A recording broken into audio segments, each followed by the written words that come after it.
Would you believe that the same plants can survive a 40-degree Fahrenheit night and a 96-degree day in the same week? I'll show you which crops are thriving and which ones are struggling in these extremes as we walk through the garden together. From the pumpkins and winter squash that are finally ready to the brassicas I'm hand tending against cabbage worms, this is the turning point where summer's last gifts meet autumn's first strength. September in the garden feels like holding two seasons at once, the last breath of summer and the first whispers of autumn. Right now, I have two gardens in this transition. The summer crops are giving their final gifts, the last cucumbers, the last tomatoes, while the fall garden pushes forward through wild swings of weather from 40-degree nights to 96-degree days. It feels like a tug of war between seasons, but it's also a reminder that the garden always lives in cycles.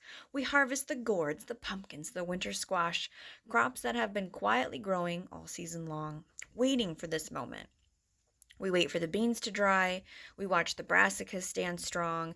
Even as I handpick cabbage worms every day, this is the garden's turning point, the place where summer hands the work over to autumn, and we gather the beauty of both. This first food forest island is only in its second year, and it's hard to believe that this was just grass before. Right now, the trees are still young, so I've been filling it in with annuals like pumpkins and tomatoes, potatoes, garlic, letting things crawl through open spaces while that canopy develops.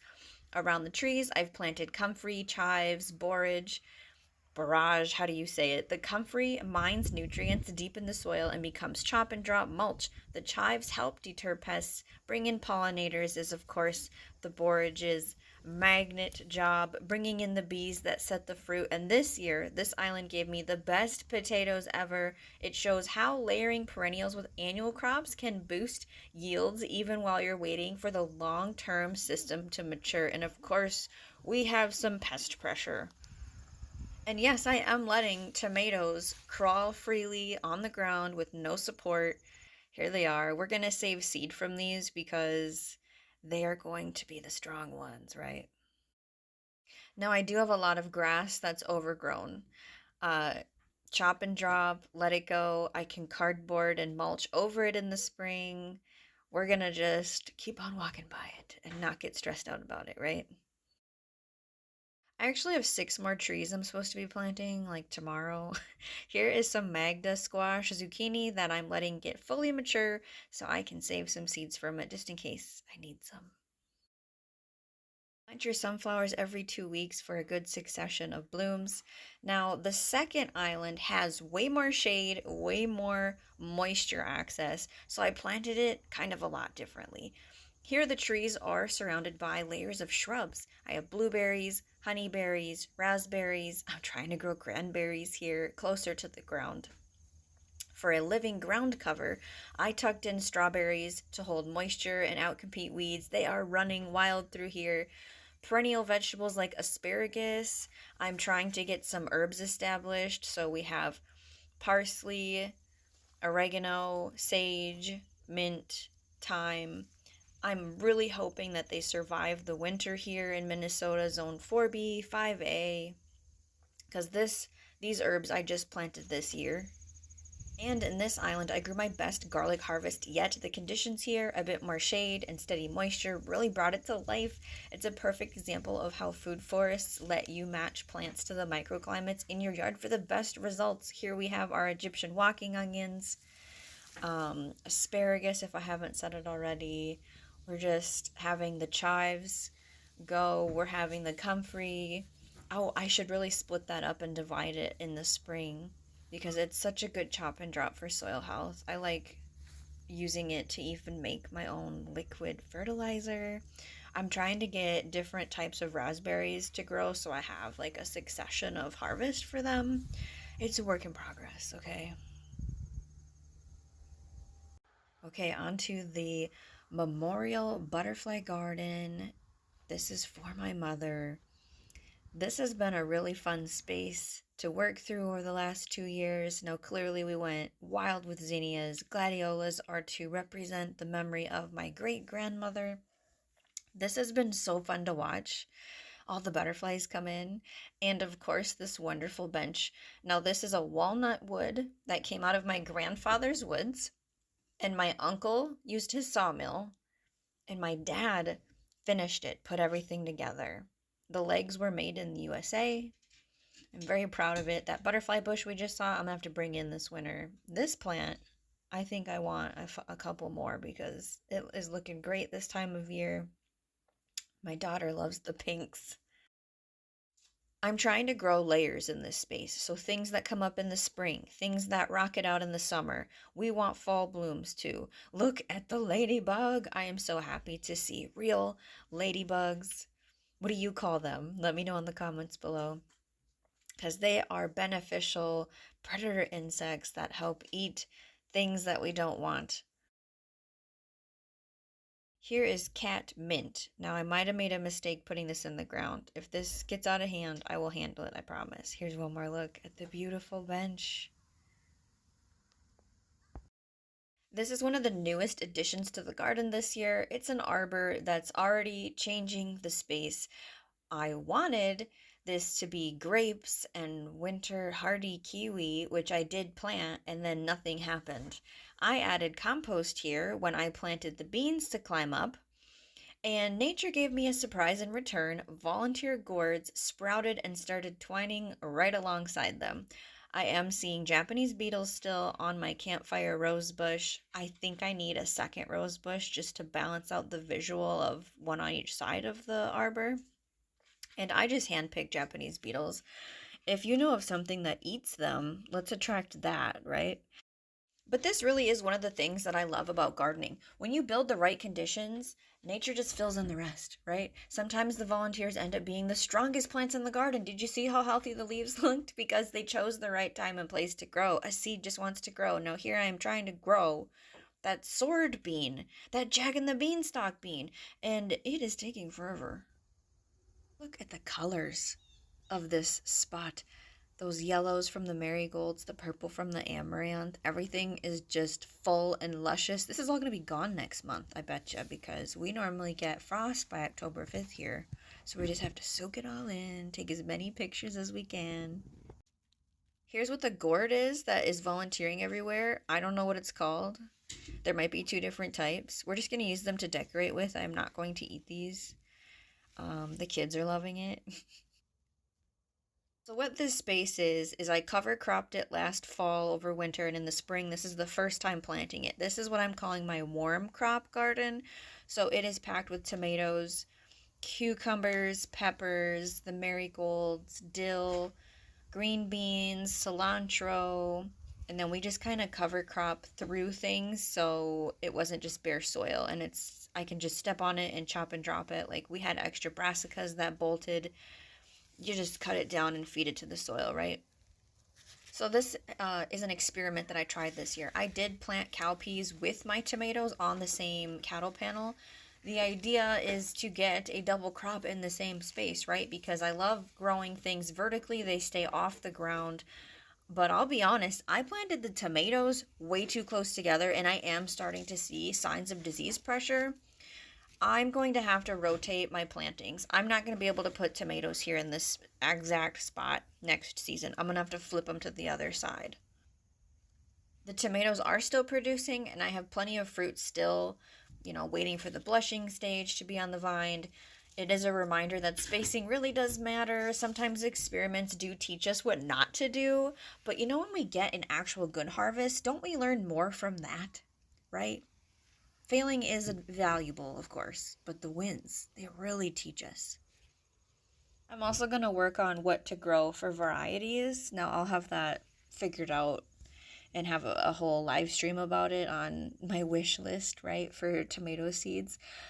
I don't need as many cherry tomatoes as I grew this year. I don't know what happened, but I feel like I don't have enough paste or slicers. Now these ones here are a really good size.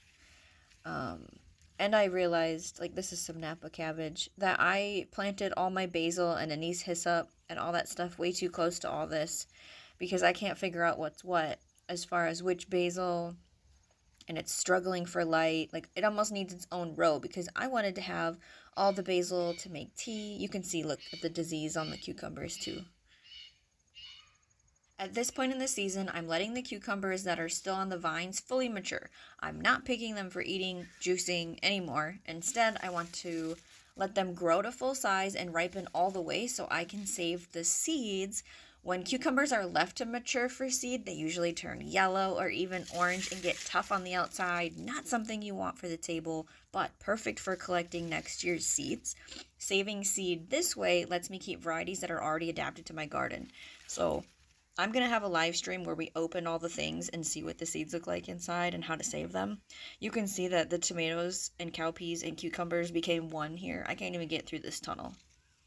It's just a giant plant wall. Okay, this is the flower from the cowpea. It's only open for a tiny little time. This is some crazy hot peppers, red Caribbean habanero. We can't eat a lot of hot peppers here, but I thought I could make a sauce with them. At this point, I just have a few plants left. I'm waiting for things to start blushing. I know that I'm freezing a lot of things. I do want to dry some of the peppers, eat them fresh, of course. The shishitos, I planted way too many plants, like way too many. I don't even want to tell you how many. It was just not okay. Oh, here's the green beans. So with the green beans, I'm letting my first planting fully mature on the vine for seed saving. That is, how I want to try to think about gardening each year, is how can I make my own seed. But there is the cat, stop. There is a second planting in the fall garden, so we'll be eating those fresh. So this is a good balance, like one planting for today, one for tomorrow, having this constant things come in, things go out flow, right? So you can see things aren't looking their best. I'd be okay if frost came in a week, really. Like, I've kind of had it with this space. I would just pull all the tomatoes. I would pull this pepper plant. I would let it all dry in the house. We would just move on. I'm not sure if I would do the cowpeas with the tomatoes again. I think I will. So I'm letting them grow till they dry, and then I'm harvesting the dried cowpeas or black-eyed peas, but they're the purpley burgundy kind. They're not the tan colored ones. Okay, I moved the cat out of the room now, so hopefully you can't hear him playing in the background anymore. So in this new garden space, I tried something different. I planted clover as a living ground cover and tucked watermelons, in their little mounds in kind of rows. The clover helps protect the soil, fixing nitrogen, holding in moisture, keeping it covered and cool, right? I don't want all the water evaporating. While the watermelons have been able to vine and sprawl across the top, I think it's working okay. I'm also saving seed from these watermelons with the hope of selecting for plants that grow better in my climate, quicker, sizable, tasty, right? Each season, the seeds are going to adapt a little bit more until eventually I'll have a watermelon variety that is truly at home here at Shawnee Grows. It's a long process, but that's the beauty of seed saving. You're shaping food to fit your own garden. I'll get the red tomatoes. All the red tomatoes on me. I'm going to take the red tomatoes.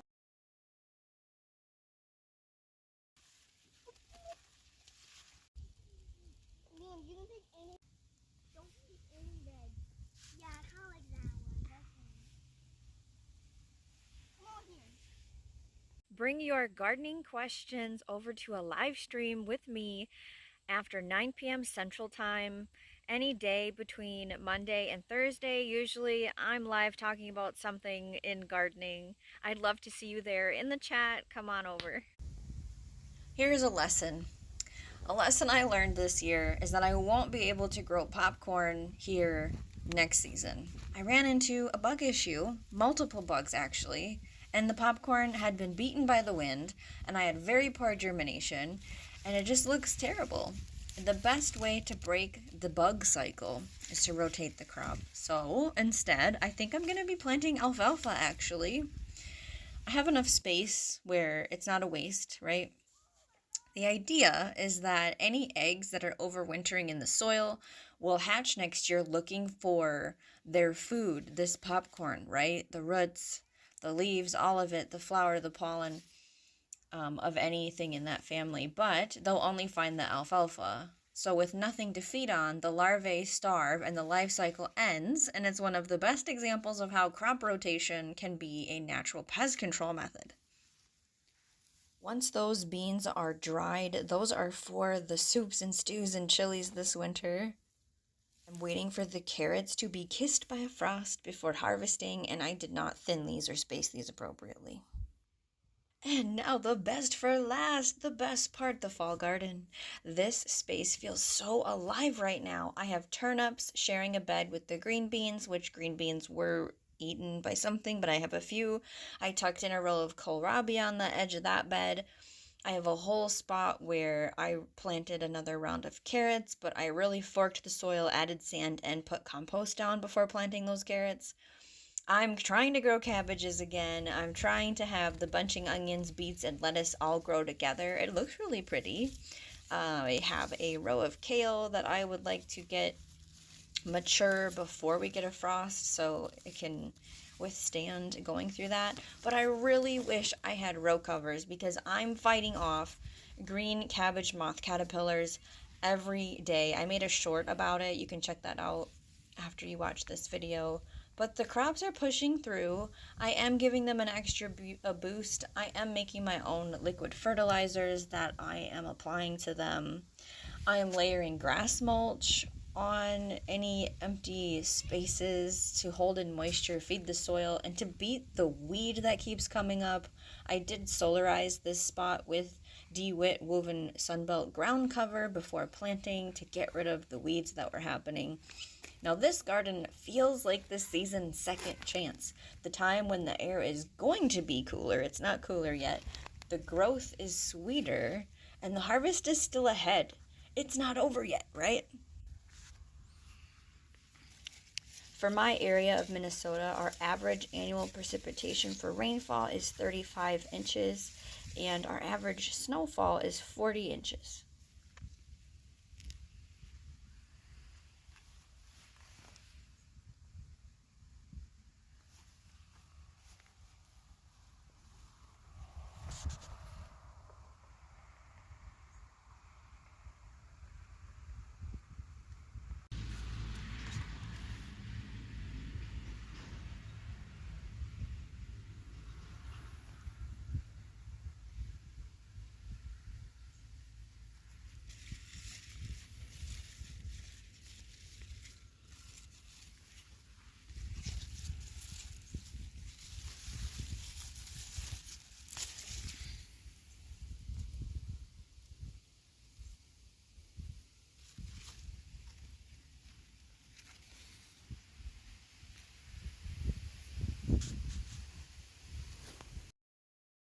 This garden is growing, and so is the channel. My next big milestone is 1,000 subscribers, and I love your help getting there. Subscribe today so you don't miss what's coming this fall and beyond. So before we wrap up, here's the surprise space. So this used to be nothing but a driveway. You can see that it needs some nutrients. It needs to be fed. I broadcasted wildflowers here with some zinnias and sunflowers, and now it is bursting with life. It is amazing what a little soil and seed can do to completely change a space. So I've got something excited planned. I ordered 150 bulbs to plant here, maybe in the fall for a spring bloom. I still need to decide exactly where they'll go. Maybe it needs to be in a food forest around some trees. I can already picture how this is going to look in the spring when I really need that boost for my mood and my energy. I will reveal what bulbs that I have ordered in the next video, so make sure you are subscribed so you don't miss it. And let me know in the comments below where in the gardens that you've seen in this video should I be plugging in these bulbs. Do we just dig a trench and plant them all in one space? Do we spread the love in all different areas? You let me know. You're looking at a shade garden. This is the north side of a building, and I still have all of this green growth. It is so amazing and magical when you just throw some seeds, plant some hostas. I have a lot of reflections happening. It's getting into the end of the season. It sure doesn't feel like it with our hot temps that we've been having. I look at this space behind me. It's the Food Forest Island on the west side. There was a lot of good things that happened here that I want to duplicate next year. But I really want to hone in on my variety selection when it comes to winter squash. I think that when we start buying seeds for next year, it's going to be so fantastic to be dreaming about 2026 again. We will be going over the reflections in a live stream.